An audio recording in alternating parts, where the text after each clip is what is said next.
Ever woken up after a night out feeling absolutely wretched, maybe swearing you'll never touch another drink, only to be like eyeing the party calendar again a day later? Yeah, I think we've all been there, right? Totally.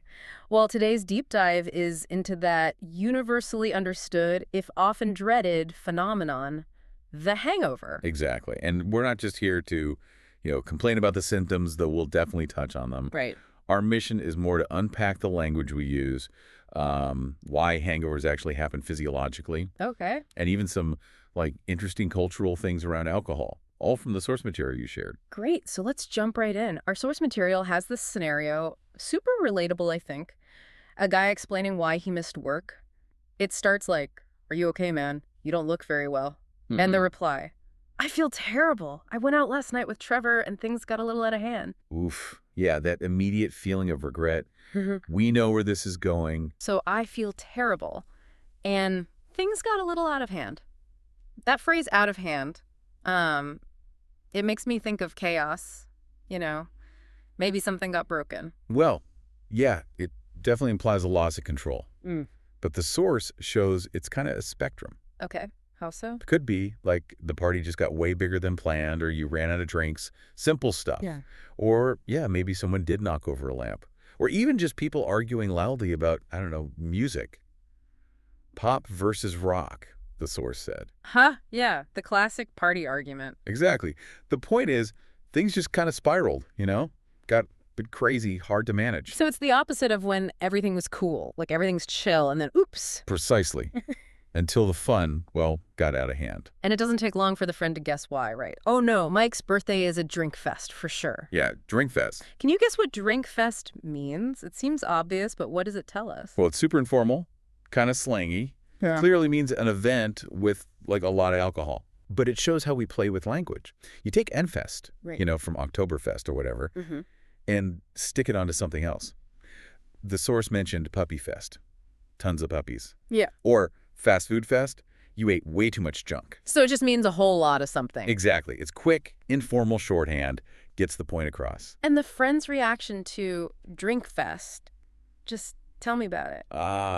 Tell me about it. Yeah. Great phrase. What does it really signal there? It's more than just, I agree. It's like, oh, I know. It means deep understanding, shared experience. I've been there. Totally. It says, you don't even need to explain. I get it completely. Like if someone says, man, it's hot today. Yeah. And you go, oof, tell me about it. Yeah. It just connects you instantly. Okay, so moving from the party language to the morning after pain. Right. The consequences. The source lists those classic symptoms: waking up feeling really nauseous, Yeah. having threw up like 5 times, being so dehydrated, and the head pounding all day. Ouch. Yeah, those are definitely the big ones. Textbook hangover. Let's break those down a bit. Nauseous. Nauseous is that awful feeling, right? Stomach churning, maybe dizzy, head spinning a little. That I might throw up feeling. Exactly. And the spelling is tricky too. Nauseous. Then, throw up is pretty direct. Means vomit. Yeah.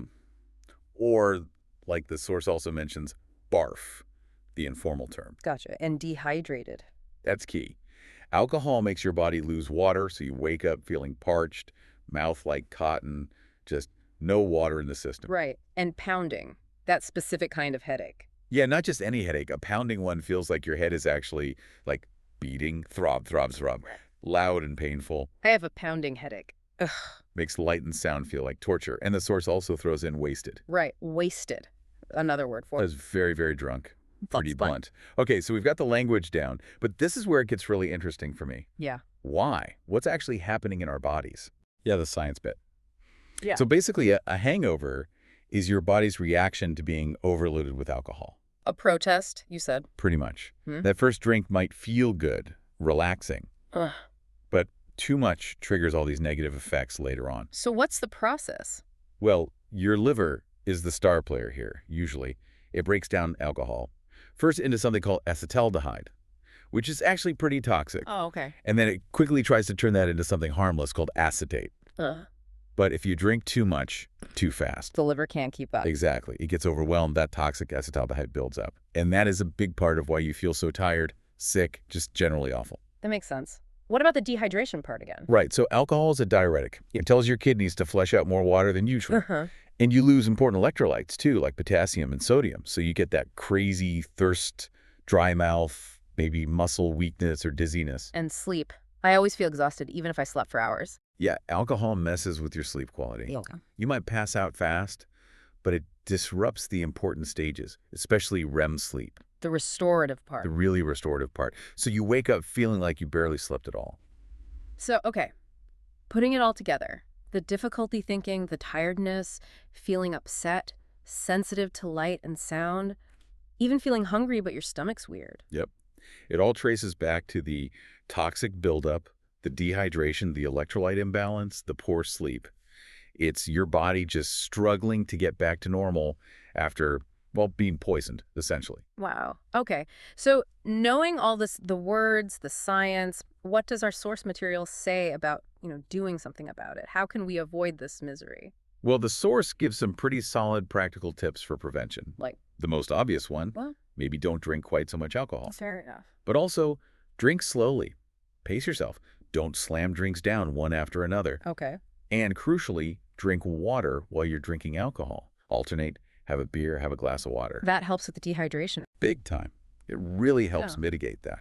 And also, eat food before you start drinking. Why before? Having food in your stomach slows down how quickly the alcohol gets absorbed into your bloodstream. Gives your liver a bit more of a fighting chance. Good tips.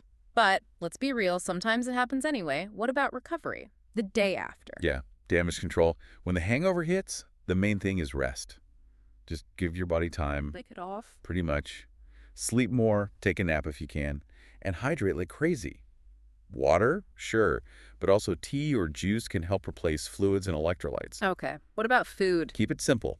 Bland stuff like toast, crackers, rice, things that are easy on an upset stomach. Gentle energy. Exactly. And for that pounding head, yeah, painkillers can help, but use them carefully, follow the instructions. Right. Now, the source mentions something called hair of the dog. Yes, the old folk remedy of drinking more alcohol the next morning to feel better. Well, it might temporarily mask symptoms because you're putting alcohol back in your system, but it's really just delaying the inevitable crash. And the source pivots away from that pretty quickly. Oh, so? It basically says, look, a hangover is your body screaming, you drank too much. It's a clear signal. Mm-hmm. So maybe listen to it, be responsible. A built-in warning system. Kind of, yeah. This is all fascinating how it ties together, but the source also touches on, bigger picture stuff, cultural differences. It does, yeah. Yeah. Which is super interesting because it shows alcohol isn't just about individual biology. It's shaped by society, too. Like what examples did it give? Well, legal drinking ages, for Mhm. one. The U.S. and Canada are quite strict, right? 21. Wow. And the source notes parents often enforce this, seeing drinking as a serious adult thing. That reflects a certain cultural view. But in other places, maybe Europe. It's often 18 or even younger for some drinks. Exactly. Different history, different social norms around when it's acceptable. What else? Advertising. Oh, yeah. Advertising laws are a big one. In the U.S. and Canada, think about TV ads for beer or whatever. They're always holding it, laughing, but never actually drinking it. Right. They can hold it, maybe put it to their lips, but you never see them swallow. It's almost comical. Why is that? It comes from a history of wanting to control alcohol's image, maybe not wanting to glamorize the actual act of consumption too much. But in other countries, ads show people drinking, enjoying it, no problem. Different comfort levels. Totally. And public drinking laws, too. Yeah. Here, you generally can't just walk down the street with a beer, right? Yeah. Or drink on the bus. No way. Open container laws. Right. Often linked to ideas about public order. But elsewhere, having a beer on the subway, wine in the park, completely normal. It's just woven into public life differently. Interesting. The source actually poses a question about that, doesn't it? It does. It asks you, the listener, what do you think about it? Do you think it's correct? Or do you think maybe it's a little bit too exaggerated? Makes you think about your own cultural assumptions. Definitely. It prompts that critical reflection on why things are the way they are where you live. So, wrapping this up, we've gone from that awful morning after feeling through the language, the science, and now these cultural layers. It's quite a journey. It really is. Yeah. And I think the core message from the source material is pretty powerful. Understanding how alcohol affects you isn't just, trivia or vocab practice. That's so practical. It's about making informed choices for your own health. Your health is important, right? Yeah. Listening to your body helps you feel good day to day. Absolutely. Which leads to a final thought. If our bodies give us such a loud use signal with a hangover, Hmm. what other, maybe quieter signals are our bodies sending us all the time that we might be ignoring? What else could we learn if we really tuned in beyond just the obvious stuff like a hangover? Hmm. That's a really good question to ponder. What else are we missing?